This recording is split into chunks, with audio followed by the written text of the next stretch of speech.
Graça e paz, irmãos. Amém. Que Deus possa continuar abençoando a nossa vida nessa manhã, agora ouvindo a respeito da sua palavra. E durante este mês de janeiro, nós, no Conselho Pastoral da Igreja, estivemos conversando sobre o que nós falaríamos. E chegamos à conclusão de que um bom livro para que nós estudemos no mês de janeiro é o livro de Neemias.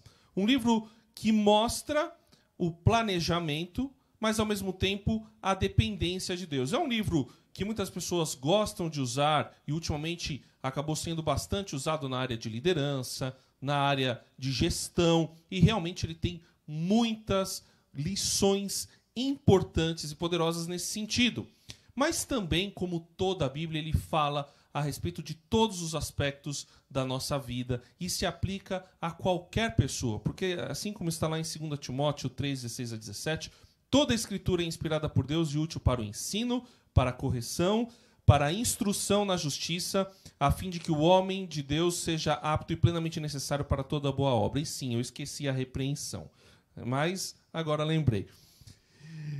Irmãos, então, durante este mês de janeiro, todos os cultos do domingo, às quartas-feiras, o pastor Alexandre vai dar o estudo sobre escatologia, mas aos domingos, em janeiro, nós vamos conversar e estudar a respeito de Neemias para ver o planejamento e a dependência de Deus. O livro de Neemias tem 13 capítulos, é um livro relativamente pequeno, médio, na verdade, e ele foi escrito, a gente vai ver por quem que ele foi escrito, por Neemias, e a ideia da gente estudar esse livro, da gente ver essa questão do planejamento nesse livro de ano, é porque este livro foi feito numa época de necessidade de reconstrução, uma época em que havia necessidade de restauração, e nós vemos isso já desde o início deste livro, e este livro, até para dar uma contextualização para os irmãos, na Bíblia hebraica, antigamente, ele era junto com o livro de Esdras.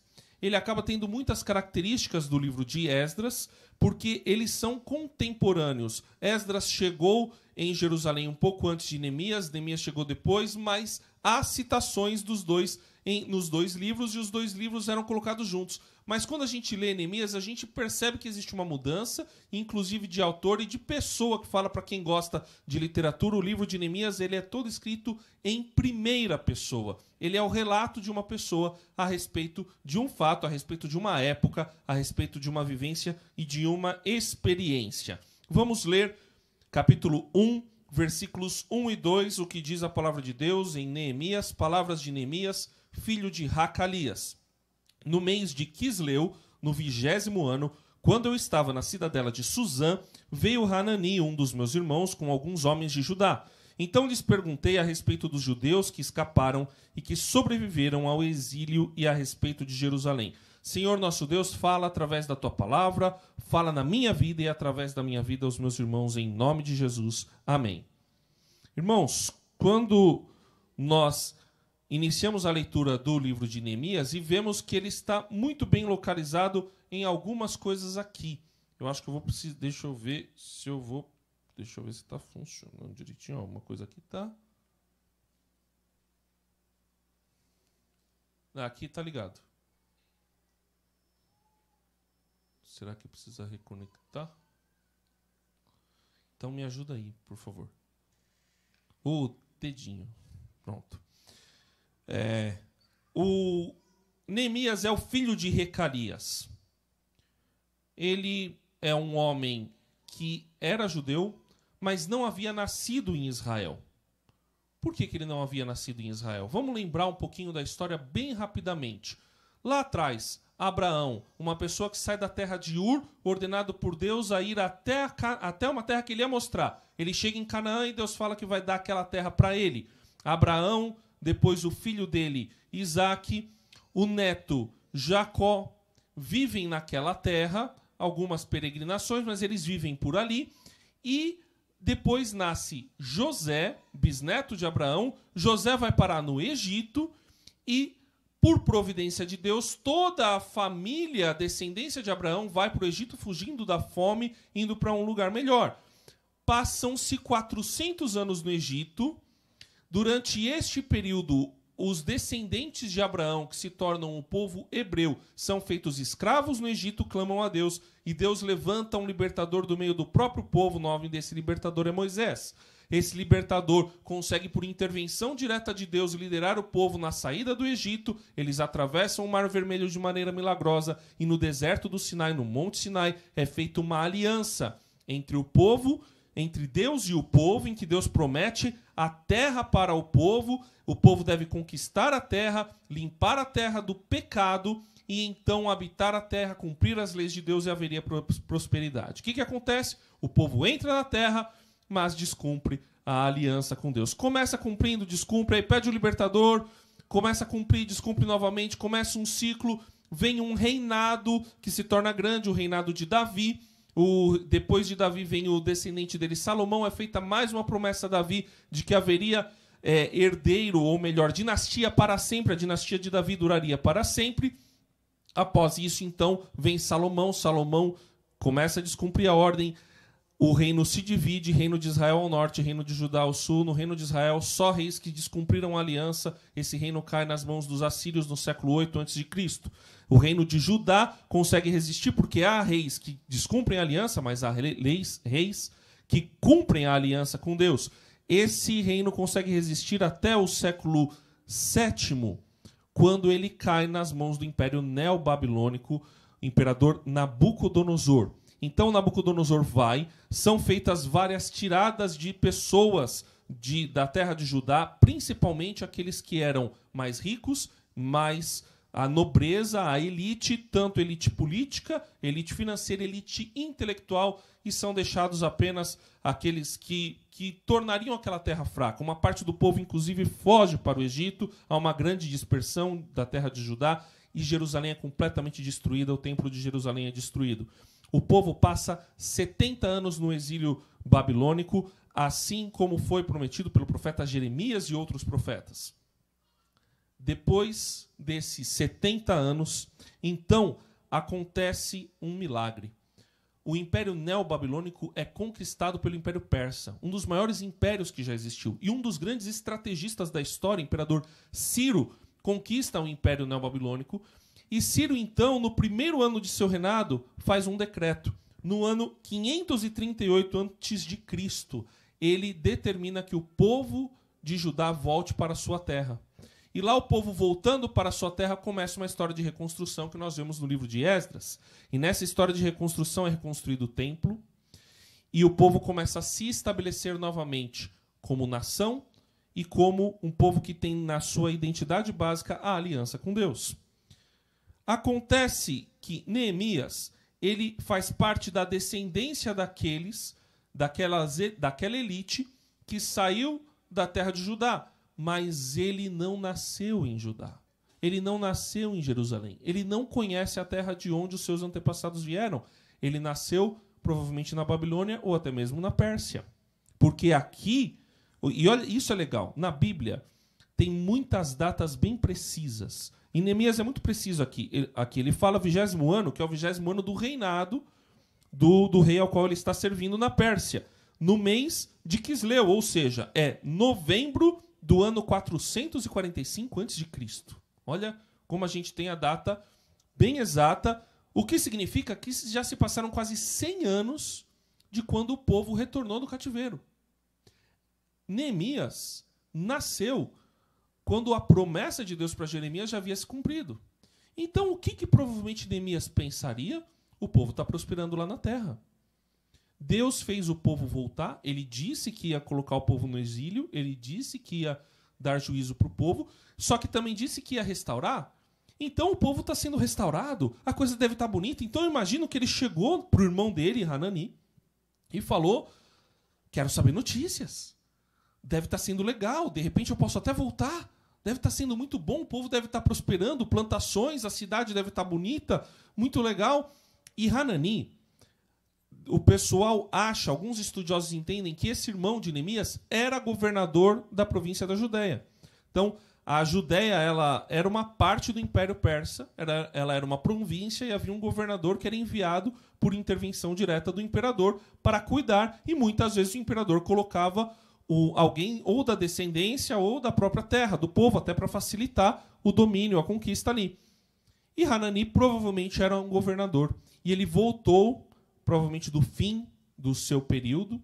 Então, estava num período de troca de governo, de troca de gestão da terra da Judéia. E aí Hanani vai dar o seu relatório sobre Neemias. A gente não sabe mais muita coisa a respeito de Neemias. A gente sabe isso. Ele nasceu fora da terra de Jerusalém, fazia parte ali, ele estava na cidadela de Suzã, que era uma cidadela real, era uma das capitais, ela era a cidade de inverno do imperador, e aqui está no inverno no hemisfério norte. E então, Neemias, preocupado com o seu povo, e de repente até querendo ter boas notícias, faz essa pergunta, e a resposta é: eles me responderam, versículo 3. Os restantes, os que sobreviveram ao exílio e se encontram lá na província, estão em grande miséria e humilhação. As muralhas de Jerusalém continuam em ruínas, e os seus portões foram destruídos pelo fogo.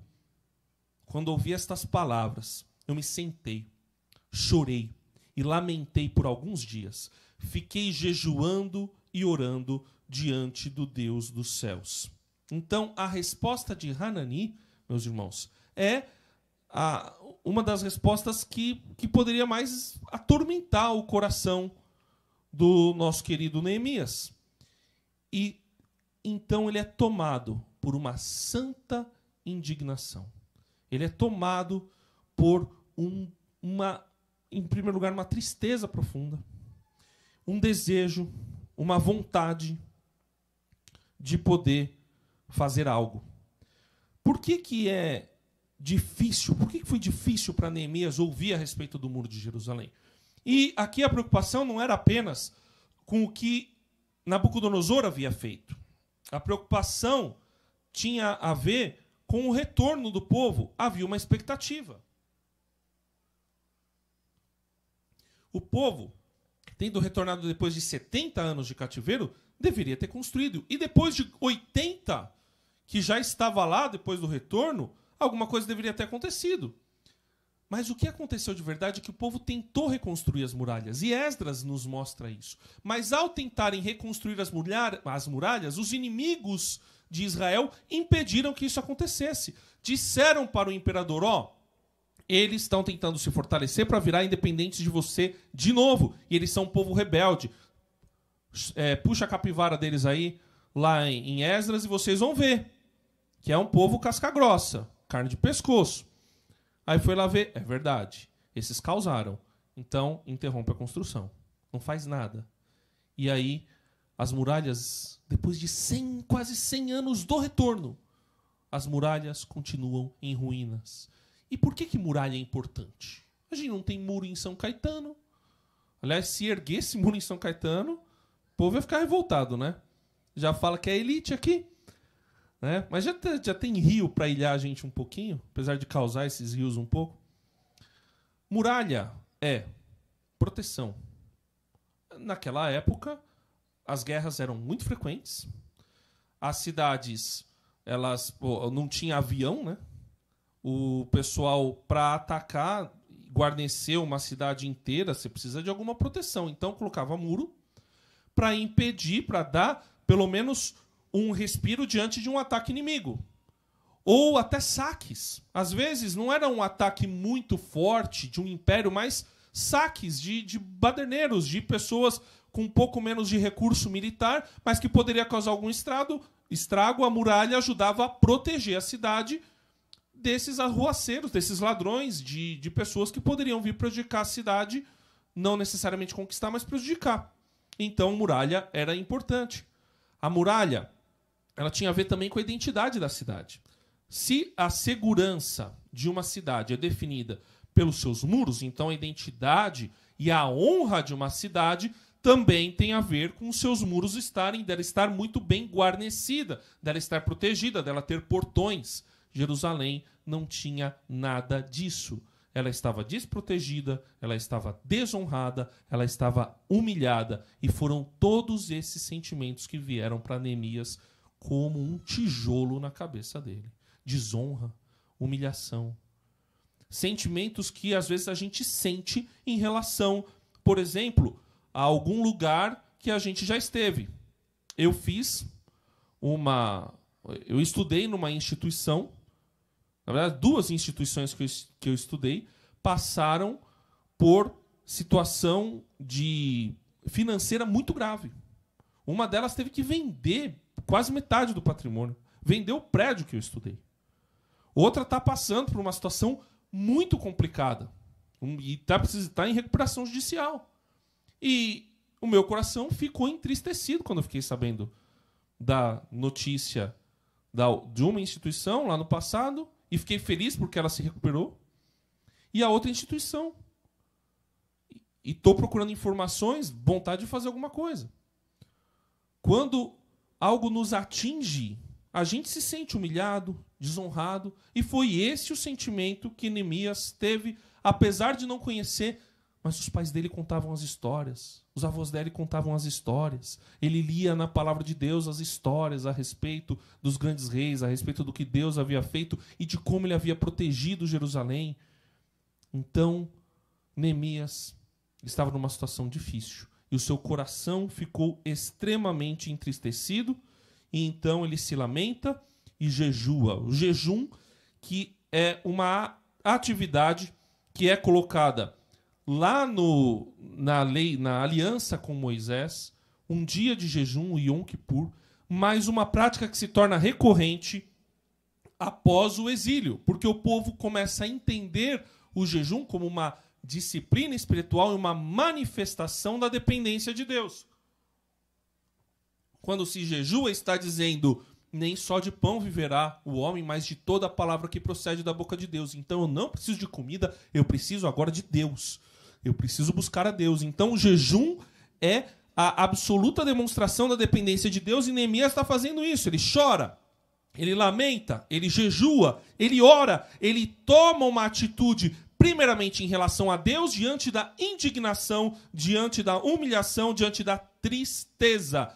E ele diz que está fazendo isso diante do Deus dos céus. É importante Deus dos céus, porque Deus dos céus é o nome internacional do Deus de Israel aqui nessa época.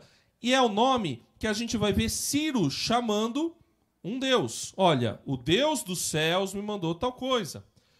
Os antigos imperadores começam a falar o Deus dos céus, então há um Deus mais elevado que os outros, que é esse Deus dos céus, e cada povo colocava o nome de alguém ali, entendia o nome de alguém como Deus elevado. Então, Neemias chama o Deus dos céus. E que Deus dos céus é esse que Neemias está chamando? E na oração ele diz quem é esse Deus dos céus. Senhor, Yahvé, o eterno Deus dos céus. Deus grande e temível, que guardas a aliança e a misericórdia para com aqueles que te amam e guardam os teus mandamentos. Estejam atentos os teus ouvidos e os teus olhos abertos para que atendas à oração do teu servo, que hoje faço diante de ti, dia e noite, pelos filhos de Israel, teus servos.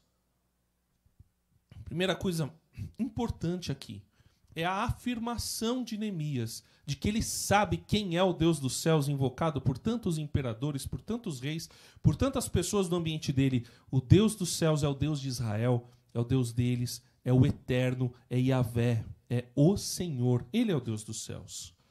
E ele está dizendo aqui, o imperador pode chamar de Deus dos céus quem ele quiser, mas o único Deus dos céus verdadeiro que existe é o meu Deus, é o meu Senhor.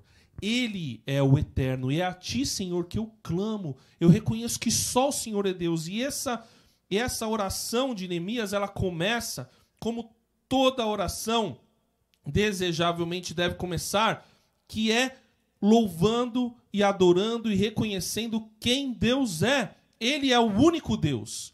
Ele é o Senhor soberano sobre todas as coisas. Não há nenhum Deus, não há nenhum Senhor, não há nenhuma autoridade maior do que o nosso Deus, do que o Deus revelado na Bíblia, do que o Senhor eterno que não tem começo e não terá fim. Esse é o único Deus a quem a gente deve dedicar a nossa vida e a quem Neemias dedica a sua oração, a quem ele chama de grande e temível, aquele a quem se deve temer, a quem se deve ajoelhar, que deve se reconhecer, porque criou os céus e a terra. que guardas a aliança e a misericórdia para com aqueles que te amam e guardam os teus mandamentos. Então, Neemias reconhece que esse Deus é o Deus que promete e o Deus que cumpre. E ele faz esse reconhecimento, que Neemias faz o reconhecimento de que Deus é o Deus que promete e cumpre, primeiro para dizer para o próprio Deus. Isso é um negócio interessante. Que nem uma criança, quando vai pedir uma coisa para o pai, eu tinha combinado com o Fernando uma brincadeira. E aí, tô cansado lá, querendo dormir, e aí chega o Fernando, pai, vamos brincar de tal coisa? Ô filho, o pai tá cansado, mas você prometeu. E você falou que prometeu, tem que cumprir.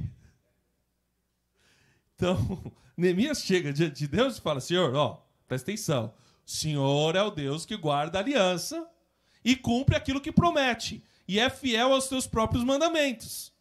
Então, Senhor, eu vou apelar para o Senhor, porque o Senhor diz que cumpre as suas promessas, que não é homem que minta.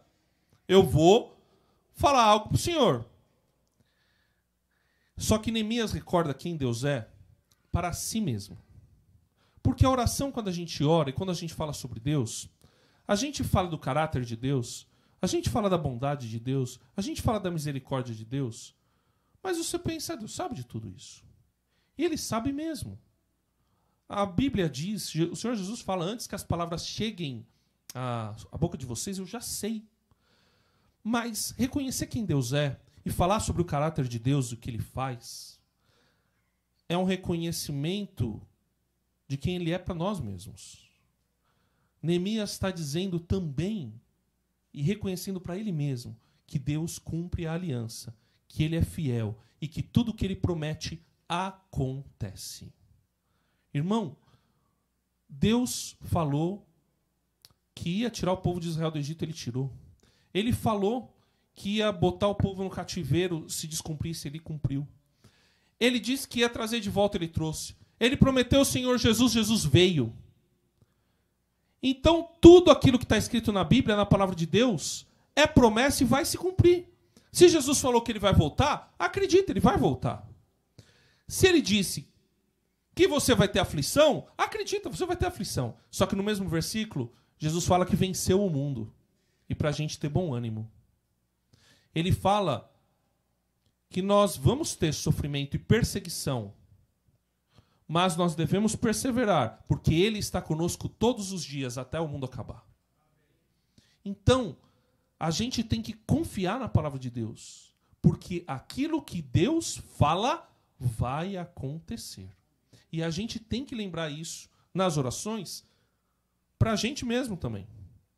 E existe uma condição para o cumprimento da palavra de Deus, para o cumprimento de bênção, para aqueles que te amam e guardam os teus mandamentos. Irmãos, a palavra de Deus deve ser levada a sério. E aquilo que a gente lê na Bíblia é algo para ser levado a sério. Não dá para brincar de ser cristão. A gente precisa guardar e obedecer os mandamentos de Deus. Não é simplesmente uma troca. Deus é infinito em amor, bondade e misericórdia. Mas Deus é justo. E se você comete injustiça, prepare-se, você vai ser julgado. É igual se você passa o sinal vermelho debaixo de um radar, o que vai vir? Multa. Pronto. Se você é injusto, se você é mau, se você não se arrepende, se você mente, se você é imoral, se você peca o tempo todo e não se arrepende diante de Deus, você vai ser julgado de acordo com a palavra de Deus, irmãos. Então a gente precisa ter uma palavrinha que, infelizmente, a nossa sociedade esqueceu. Essa palavrinha é temor. A gente precisa ter mais temor para poder buscar mais a Deus e ser santo. Então, o Neemias pede a Deus: estejam atentos os teus ouvidos e os teus olhos, para que atendas a oração. Ele está falando com Deus, como ele fala com um rei, com um governante. Ele está se apresentando aqui como ele estivesse pedindo algo para uma autoridade. E quando, hoje à noite, O pastor Gregory vai pregar a respeito de Neemias 2, e aí preste atenção como Neemias fala com o rei. Ele não baba tanto ovo, não. Ele vai direto e reto. Mas com Deus, ele reconhece que Deus está acima do rei. Que Deus é soberano acima dos governantes. E esse deve ser o nosso coração. Quem está acima de qualquer prefeito, governador, presidente, chefe, patrão, homem rico? O nosso Deus. E a gente pode recorrer a ele. E Neemias, em toda essa apresentação, ele está recorrendo à maior autoridade de todas. E aí ele chega a essa autoridade e pede: faço confissão dos pecados dos filhos de Israel, os quais temos cometido contra ti. Eu e a casa do meu pai pecamos. Temos procedido de forma totalmente corrupta contra ti, e não guardamos os mandamentos, nem os estatutos, nem os juízos que ordenaste a Moisés, teu servo. Então, Neemias faz aqui, em primeiro lugar, uma confissão. Ele confessa o pecado dele. Eu pequei. Então, chegar diante de Deus é chegar humildemente, confessando a sua condição, pecador. E ele está confessando aqui diante de um fato. O fato de que ele reconhece que a situação na qual a cidade de Jerusalém está é consequência do pecado deles. Nem todas as situações difíceis que nós enfrentamos são consequência direta de um pecado nosso, mas elas sempre são consequência do pecado que está no mundo, que veio através de Adão. Mas existem situações e circunstâncias que você fala: isso não poderia acontecer com essa pessoa, mas infelizmente o mal está aí por consequência do pecado. Agora, existe também coisas que acontecem na minha, na sua vida, na vida da igreja, na cidade, no estado e no país e no mundo, que são consequências diretas do nosso pecado. Do nosso pecado. De pecado específico. Existe consequência direta de pecado. E a gente precisa prestar atenção nisso. Às vezes, a gente está sofrendo algo que é consequência direta de um pecado que a gente cometeu. Então, o que a gente precisa fazer diante de Deus? Confessar. Identificar e confessar, e foi isso que Neemias fez. Eu e meu pai e a casa de meu pai pecamos. E olha que legal, Neemias confessa o seu pecado. Agora, Neemias devia ser um homem muito reto diante de Deus. Ele devia ser um homem devoto. Ele devia ler a Bíblia, as Escrituras todos os dias. Ele devia ir na sinagoga todos os sábados. Ele devia estudar a palavra de Deus sempre. Devia ensinar para os filhos dele. Devia fazer o jejum regular. Ele devia cumprir todas as promessas e todas as condições, mas ainda assim ele reconhece o seu pecado, mas reconhece também o pecado do povo. Ele fala: eu e a casa do meu pai pecamos. O meu povo pecou. Aí a gente está nessa situação porque Judá pecou, porque Israel pecou. Porque o povo não cumpriu a parte dele na aliança que a gente fez. A gente precisa entender, irmãos, que existem as consequências do nosso pecado enquanto indivíduo, gente, mas existe a consequência que pode vir pecado, que pode vir em relação ao pecado cometido pela igreja, cometido por nós enquanto comunidade, enquanto família, enquanto empresa. Pode vir. Porque a gente está numa sociedade muito individualista. Que o indivíduo é o centro acima de tudo. O importante é você ser feliz. A gente está numa sociedade egocêntrica. Ego vem do grego eu, e cêntrico de centro. Então, eu estou no centro. O que importa sou eu. O que importa é você.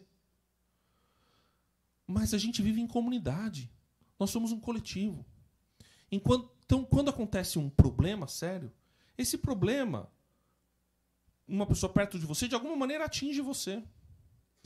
E Neemias, reconhecendo isso, fala: Pai, eu estou confessando os pecados do povo aqui diante do Senhor. E depois no livro você vai ver isso. Ele assume o povo como sua responsabilidade. Por isso que é um livro tão usado para liderança. O líder, ele assume os seus liderados, a comunidade que ele está liderando como sua responsabilidade. É aquele chefe, o gerente, que chega no diretor e ele não cometeu besteira nenhuma, foi estagiário. Estagiário que fez a bobagem. Pegou o relatório errado. Mas ele chega diante do diretor e fala, perdão pelo erro da minha equipe. E assume a responsabilidade. Esse é o líder. E Neemias faz isso. Senhor, eu estou diante do Senhor assumindo a responsabilidade. Eu e meu povo somos um. O pecado que o povo cometeu é o que eu cometi. Perdão.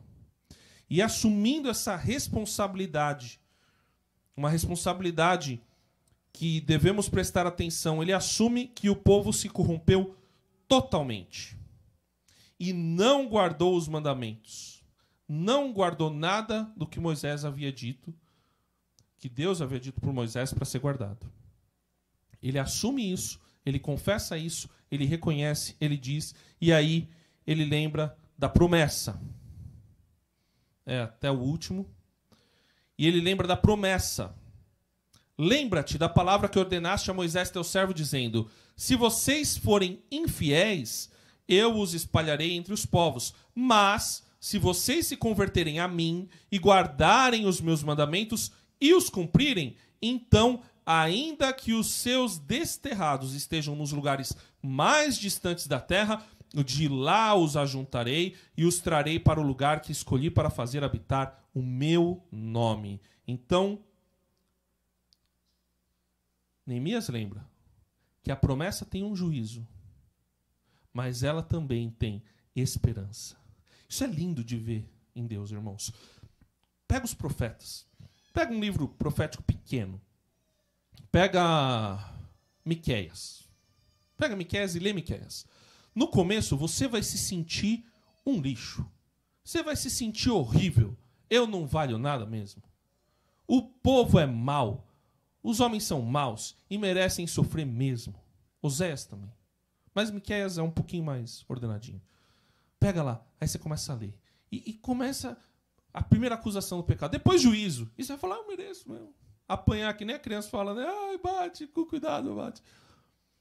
E no final, Deus promete restauração. Porque o que Deus quer para a gente não é o juízo completo. Um dos textos mais bonitos, na minha opinião, que mais toca o meu coração no Antigo Testamento é Ezequiel 33. Em que Deus vira para o profeta e fala, você acha que eu quero que o pecador morra no seu pecado? Não, eu estou clamando, o pecador se arrependa e se converta, porque eu quero salvar você. E Deus quer fazer isso com a gente. Por isso que a promessa de Deus, ela tem um juízo, mas ela também tem esperança. Então, ela traz o juízo como consequência do pecado. Se você pecar, você vai sofrer a consequência e não tenha dúvida disso. Mas também traz a restauração como consequência do arrependimento. E aí vem a mensagem poderosa do Evangelho. Porque o juízo absoluto, Jesus já sofreu por nós. E então nós podemos ser restaurados para uma nova vida em Deus. Mas devemos prestar atenção para não pecar. Isso não significa que a gente não deve ficar preocupado com o pecado. Pelo contrário, porque a gente recebeu a bênção, é que a gente deve buscar mais a Deus e buscar uma vida bonita diante de Deus. E Neemias, reconhecendo esses dois aspectos, a consequência do pecado, juízo, mas também a restauração como consequência do arrependimento, então ele pede a Deus. Ele fala com Deus. Versículos 10 a 11. Estes ainda são teus servos e o teu povo que resgataste com o teu grande poder e com a tua mão poderosa. Ah, Senhor, estejam atentos os teus ouvidos à oração do teu servo e à oração dos teus servos, que se agradam de temer o teu nome. Faze com que teu servo seja bem-sucedido hoje e encontre misericórdia diante desse homem. Irmãos, olha cada detalhe importante aqui. Em primeiro lugar, ele fala do povo. Senhor, o Senhor falou que ia trazer o povo do cativeiro se a gente se arrependesse. O povo está arrependido, Deus. Esse é o teu povo que está arrependido diante de ti. Então ouve esse povo, Senhor. Ouve esse povo. Ouve a minha oração. E a oração que os outros fazem, porque Neemias sabia que ele não estava orando sozinho, que tinha muita gente clamando pela restauração de Jerusalém, pela restauração do povo de Israel, para consertar aquilo que estava quebrado. Neemias sabia que ele não estava sozinho na indignação. Isso é algo poderoso para a gente. Numa indignação diante de algo destruído, entenda, tem outras pessoas que se entristecem tanto quanto você. E Neemias fala, tem mais gente orando, Deus. Por isso, atende a nossa oração. Eu sei que eu não estou sozinho nessa. Atende a oração do teu povo. E ele pede. Ele faz o pedido. A gente quer voltar. A gente quer restaurar. A gente quer reconstruir os muros. E, Senhor, eu tenho um plano. Olha que coisa interessante. Ele fala, faze com que teu servo seja bem-sucedido hoje e encontre misericórdia diante desse homem. Como assim? Que homem é esse? Alguém que está lendo esse texto pela primeira vez deve ficar confuso. Beleza, eu sei que o Neemias está em Suzã, na cidade do rei, mas ele é judeu. Ele está pedindo para encontrar misericórdia diante de que homem? E aí, final do versículo 11, nesse tempo eu era copeiro do rei. O que é o copeiro? Assim, literalmente, a palavra significa aquele que serve a taça. Palavra do hebraico. Aquele que serve o copo. E copeiro, aparece essa mesma palavra em outras partes do Antigo Testamento, era aquele que pegava a taça que seria servida para o rei, experimentava a taça e falava, rei, não morri, está aqui a taça. Então ele tinha que ser alguém, em primeiro lugar, corajoso, né?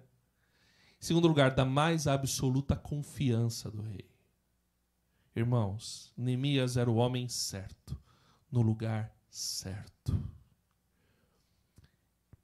E ele tem um plano. Ele vai falar com o rei. Olha que coisa interessante. Ele está orando, ele está clamando a Deus, mas ele não está clamando vazio, sem nada. Às vezes a gente clama desesperado, falando, Senhor, não sei o que fazer. Eu não sei o que fazer. Me ajuda aqui. Dá ideia, porque eu não sei o que fazer. Agora, tem hora que a indignação vem e todo o planejamento estratégico vem junto. Sabe o que você faz nessa hora? Glória a Deus. Pega o seu planejamento estratégico e bota diante do Senhor. Mostra para Ele seu plano de ação. Senhor, já fiz a análise SWOT. Está aqui agora, né, já fiz o objetivo, visão, missão. Agora, plano de ação. Tem até o cronograma, Senhor. Está aqui. E Neemias fez isso. Ele não era um doido. Pelo contrário, a gente vai ver no livro e durante a pregação que ele era um cara muito bem organizado, muito bem preparado, que sabia o que queria. A gente pode e deve, de preferência, fazer pedidos objetivos a Deus. Achei interessante que a gente está orando por mudança de apartamento, e aí o Fernando ele fala exatamente o apartamento que ele quer. Senhor, eu quero aquele lá. Amém. Isso aí. Amém. Amém. Deus vai ensinar ele ou a ter fé ou a corrigir a oração em algum momento. Mas Deus, é interessante isso. Aplicando aqui diretamente para a nossa vida, para restaurar o que está quebrado, em primeiro lugar, tem que ter indignação. Mas uma indignação santa. O Novo Testamento condena uma indignação que não tem propósito. Aquela indignação que a pessoa está indignada. Por que você está indignado? Porque está tudo errado. Porque fazem isso? Porque não sei o que e tal. Mas e aí? E aí que eu não vou mais. E aí que eu não quero mais saber. É que não dá. A Bíblia chama isso de murmúrio. Que era o que o povo de Israel estava fazendo quando começou a falar: como eu gostava da beterraba do Egito. Quero voltar para lá. E aí, isso daí não leva a lugar nenhum. A santa indignação, ela tem um propósito, um objetivo. Mas ela vem quando você vê algo quebrado e quando você é um servo de Deus que quer restaurar. O servo de Deus, sério, vê algo quebrado na igreja, na família, na sociedade, e ele vai ser movido por indignação, por querer fazer a mudança. Não é possível ficar passivo diante de algo destruído que nos afeta. Não dá para ficar tranquilo com gente caída na rua, bêbada, destruída, com lares quebrados, com famílias destroçadas, com uma sociedade completamente corrompida. Se você está de boa com tudo que você vê na TV, desculpa, irmão, eu acho que o irmão precisa orar mais, porque está num estado de UTI. A gente precisa se indignar com a situação da sociedade, com a situação da igreja. Se você olha para uma igreja que está morrendo, que não cresce, que não evangeliza, que não faz missões, que não faz nada, irmão, tem coisa errada. A gente precisa se indignar quando tem algo errado, quando tem algo quebrado e quando tem algo destruído. E a gente precisa se indignar santamente, a indignação santa, em primeiro lugar, com a própria condição de pecador. Aquele que se indigna santamente, de maneira santa, santamente eu inventei, de maneira santa, é aquele que olha para si mesmo e fala, eu tenho parte nisso aí. Eu sei que é a minha culpa. No mínimo eu estou sendo omisso. E aí ele é movido por tristeza. Ele se entristece. Para restaurar o que está quebrado tem que ter indignação e tem que ter tristeza. Mas que tristeza que é essa? Segundo aos Coríntios 7:10, outro texto que eu sou fã. A tristeza, segundo Deus, não produz remorso, mas sim um arrependimento que leva à salvação. E a tristeza, segundo o mundo, produz morte. Você pode substituir a palavra tristeza por culpa. A culpa pode ser boa e pode ser ruim. Quando ela é boa? Quando ela te move a mudar. Quando ela te move a buscar mais a Deus. Quando ela quer, o próprio texto de 2 Coríntios 7 diz, vontade de que a justiça seja feita. E justiça é justiça tzedakah, cumprimento dos mandamentos de Deus. Fazer aquilo que Deus quer, fazer a vontade de Deus. Então essa tristeza, segundo Deus, é uma boa tristeza. Então, meu irmão, se você pecou e sente culpa, essa culpa, poxa, não queria ter pecado e não quero pecar mais, glória a Deus, essa culpa é boa. A culpa, segundo o mundo, é a que produz morte. É a culpa de Judas, que fez com que ele se enforcasse. Essa culpa não é boa. Se você já pediu perdão, se você já se arrependeu, se você já se acertou com o seu irmão, mas aquilo continua martelando no seu coração, manda embora em nome de Jesus. Essa culpa é do diabo. Essa tristeza não vem de Deus. A tristeza, segundo Deus, ela produz arrependimento, ela produz mudança, ela vai gerar mais na frente alegria. A culpa que fica te martelando, te massacrando, essa você manda embora. Essa não é de Deus. Mas vem a tristeza, depois da indignação. E essa tristeza vai gerar busca a Deus, vai gerar confissão dos pecados. Antes de executar, é necessário confessar e se arrepender. Viu algo que está quebrado? Se indignou, se entristeceu, confessa. Confessa e arrepende. Reconhece o que eu fiz de errado, o que meu povo fez de errado, o que minha família fez de errado. Eu quero confessar. Eu quero buscar fazer algo diferente. Então, e para ter confissão, irmãos, é necessário ter reconhecimento. Porque tem muita gente que faz bobagem e aí vira e fala assim, não vou mais tocar nesse assunto. Não, irmão, tem que reconhecer o que você fez de errado. O que você fez de errado? Você pisou no pé? Vai lá, fala com o seu irmão que pisou no pé e ponto final. Perdão, pisei no seu pé. Aí depois esquece, acabou. Aí o irmão tem que perdoar, se não perdoar, aí o problema é dele. Mas você tem que reconhecer o que você fez de errado. E aí você parte para os planos. O fato de Deus ser soberano não exclui os nossos sonhos e as nossas estratégias. Isso é muito lindo na relação com Deus. A relação com Deus não é uma relação só de Deus para nós. Ela é de Deus para nós, mas ela também inclui as nossas ações e a nossa responsabilidade. Deus quer trabalhar junto com a gente. Deus ama a gente. Deus ele quer estar em interação constante conosco. Ele quer que a gente tenha planos, que a gente haja. E são planos que vêm dele, que vieram em última instância, da capacidade que Ele nos deu de pensar e de criar. O que a gente tem veio de Deus, porque foi Ele quem nos criou. Então não tem plano seu que isso foi meu humano. Irmão, Deus te criou com capacidade de raciocínio. Você pode se enganar, porque você não é perfeito, é caído pelo pecado. Mas pega o seu plano, coloca diante de Deus. E aí Ele vai dizer para você, ó, tá errado isso, tá errado aquilo, vamos corrigir aquilo outro, tal, não sei o quê. E vamos acertar no meio do caminho. Mas planos são desejáveis, são bons. Coloque eles diante de Deus. Não diga, não vou ter plano nenhum, vou deixar acontecer.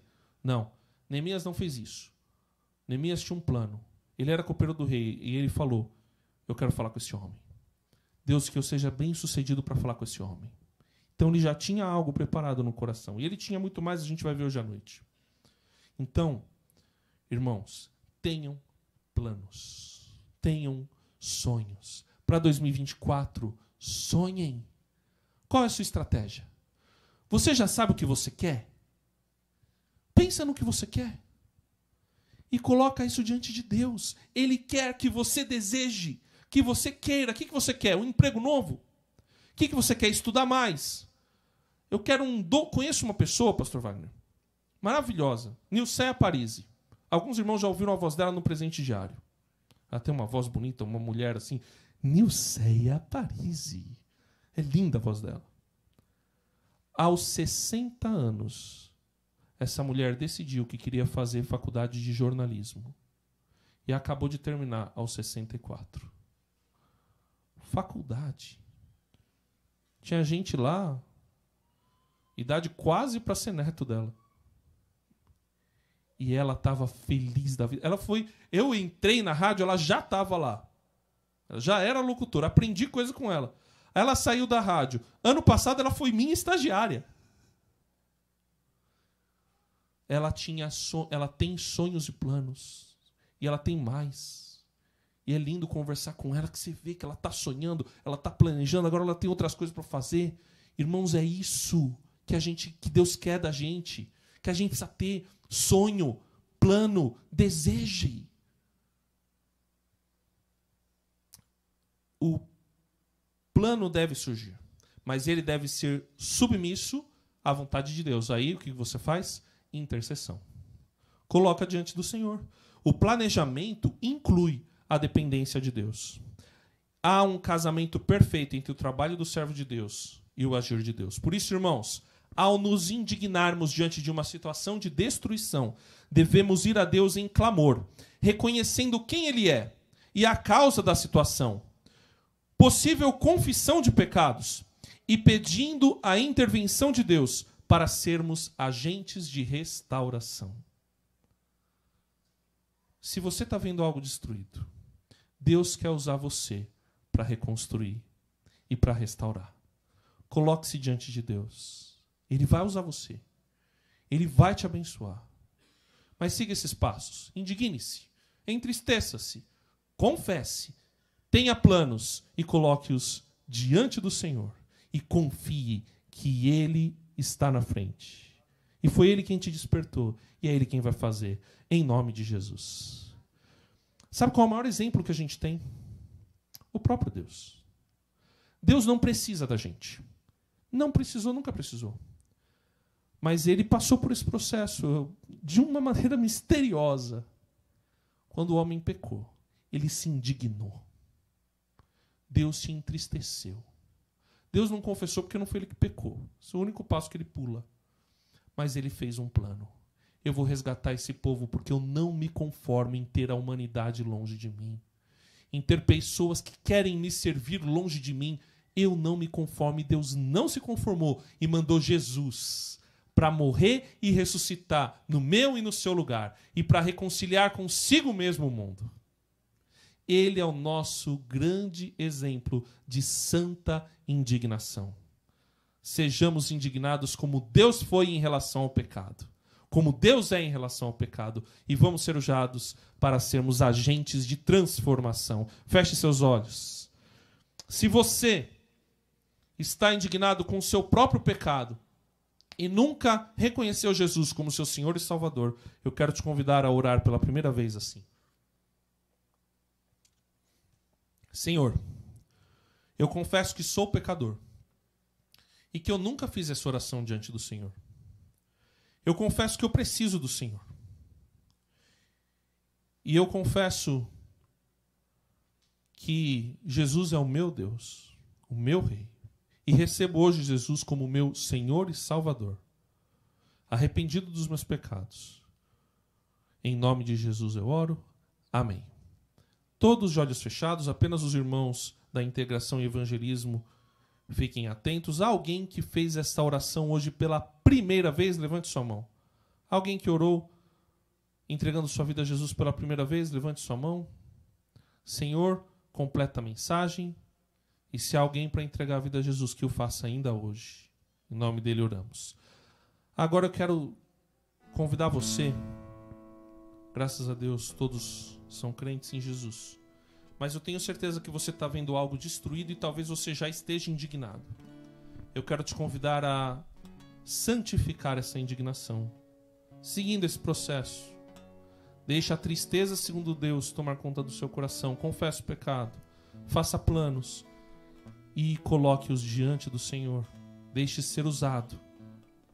Eu te convido a fazer uma pequena oração, falando com o Senhor sobre isso.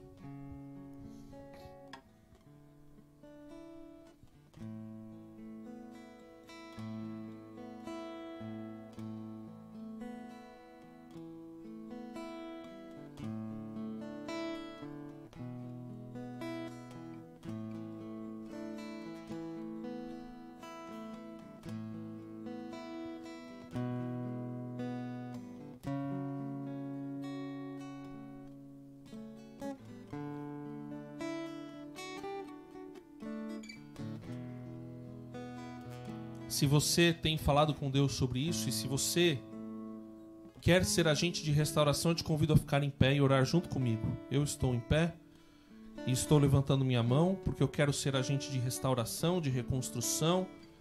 Eu quero ser usado por Deus para construir o que está quebrado.